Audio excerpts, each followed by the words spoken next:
আসসালামু আলাইকুম guys, welcome back to my channel. তো কেমন আছেন আপনারা সবাই? আশা করি আপনারা সকলেই অনেক ভালো আছেন। আজকে আমি আবারও আপনাদের মাঝে হাজির হয়ে গেলাম একটি নতুন রেসিপি নিয়ে, কাঠি কাবাব, যেটা কিনা আপনারা খুব সহজেই ও কম সময়ে ইফতারের জন্য বানিয়ে ফেলতে পারেন। এই কাবাবটি তৈরি করার জন্য আমি গরুর মাংস মিডিয়াম সাইজ করে কেটে ভালো করে ধুয়ে পরিষ্কার করে নিয়েছি 1 পিস লেবু, কাঁচা মরিচ বাটা, রসুন বাটা, আদা বাটা, কাঁচা মরিচ গুঁড়ো, 2টো পেঁয়াজ 4 টুকরো করে কেটে নিয়েছি গোলমরিচ গুঁড়ো, লবণ। তো এই ছিল সকল উপকরণ। তো চলুন চলে যাওয়া যাক মূল রান্নাতে। কাবাবটি তৈরি করার জন্য প্রথমে মাংসগুলো ভালো করে মশলা দিয়ে ম্যারিনেট করে নিতে হবে।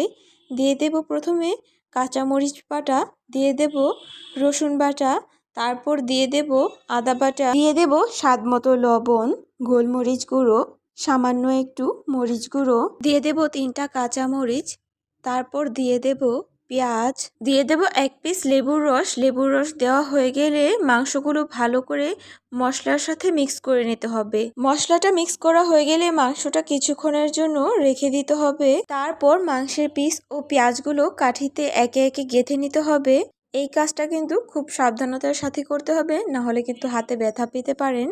আর এরকম করে আমি বাকি সব কয়েকটা তৈরি করে নেব। কাবাব তৈরি করা হয়ে গেছে, এখন ভেজে নেওয়ার পালা। এই কাবাবটা ভাজার জন্য কিন্তু খুব বেশি তেলের প্রয়োজন হয় না। ফ্রাইং প্যানে অল্প একটু তেল দিয়ে ভালো করে গরম করে নেওয়ার পর সাবধানতার সাথে কাবাবগুলো কিন্তু দিয়ে দিতে হবে, না হলে কিন্তু তেলের ছেটা গায়ে লাগতে পারে। কাবাবগুলো একে একে ফ্রাইং প্যানে দিয়ে দেওয়ার পর খুব তাড়াতাড়ি ভেজে নেওয়ার জন্য চুলার আঁচটা একটু বাড়িয়ে নিতে পারেন। মাংসের পানিটা একটু শুকিয়ে গেলে কিন্তু তেল তেমন একটা ছেটে না। আর এপাশ ওপাশ ভালো করে ভেজে চুলা থেকে নামিয়ে গরম গরম পরিবেশন করে ফেলুন এই মজাদার কাঠি কাবাব।